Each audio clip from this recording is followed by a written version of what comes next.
beginning of something.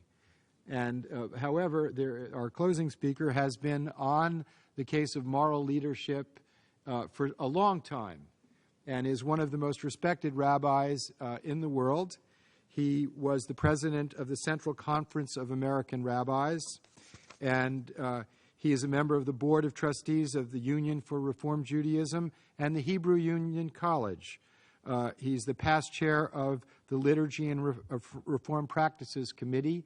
He's one of the leading inspirations in the Jewish community and one of its leading intellectuals as well, Rabbi Peter Knobel. I'm deeply honored to be here and deeply grateful to the organizers, but even more deeply grateful to these very important interreligious leaders who were here, as well as the leaders of this great international body who are committed to this great task.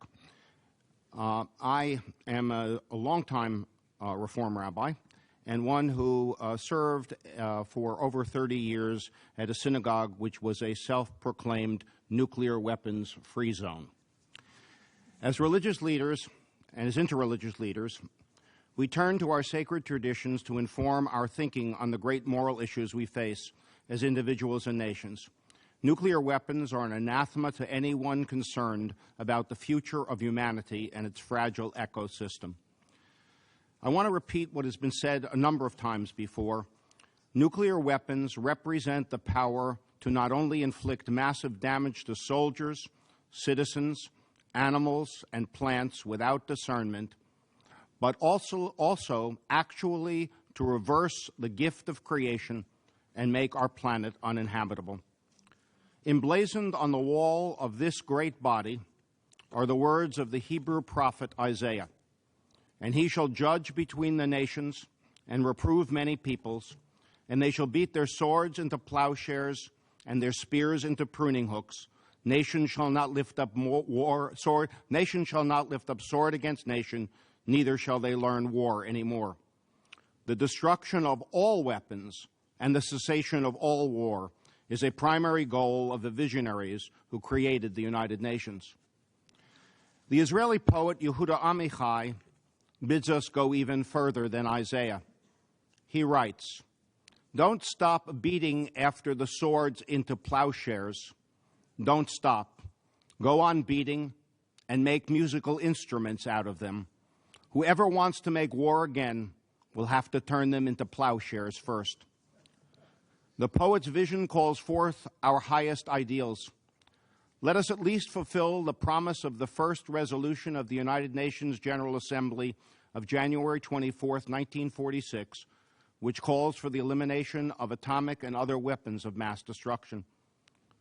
Back in 1982, during the Cold War, the Central Conference of American Rabbis adopted a resolution entitled Bilateral Nuclear Arms Freeze and Reduction. It reads in part, "A nuclear war, even a limited one, would result in death, injury, and disease on a scale without precedent.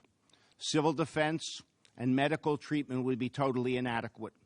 Our traditions speak to us of sakanat nifashot, the danger of exposing ourselves to health hazards, bal tashchit, the abhorrence of willful destruction of the environment, and yishuv haaretz, the betterment and guardianship of the earth. Inspired by prophets, we raise our voices." Today, with over 17,000 nuclear weapons in existence, the threat of the use of nuclear weapons by accident, design, or madness remains real. Today, we must raise our voices again. We must say together, nuclear weapons are immoral, and for that reason, we must work together to eliminate them.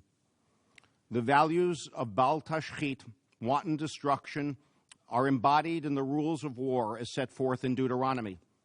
When you lay siege to a city for many days, battling against it in order to capture it, do not destroy its trees, wielding the axe against them, for from them you eat, and you may not cut them down. Limiting destructive capacity is not a new imperative, nor is it limited to just humanity.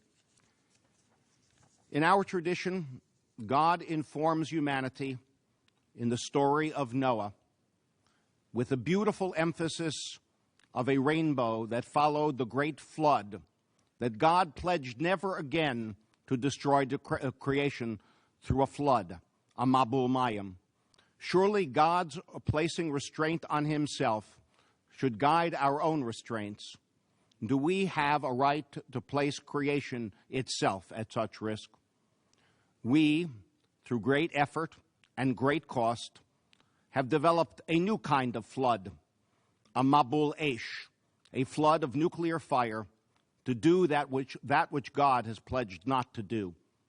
Is this not the pinnacle of arrogance? It is not enough to merely stop proliferation.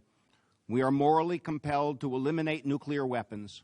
It is our duty to cherish and protect creation, to learn to love and care for one another. It is time to beat our nuclear swords into plowshares and not stop beating until they are musical instruments.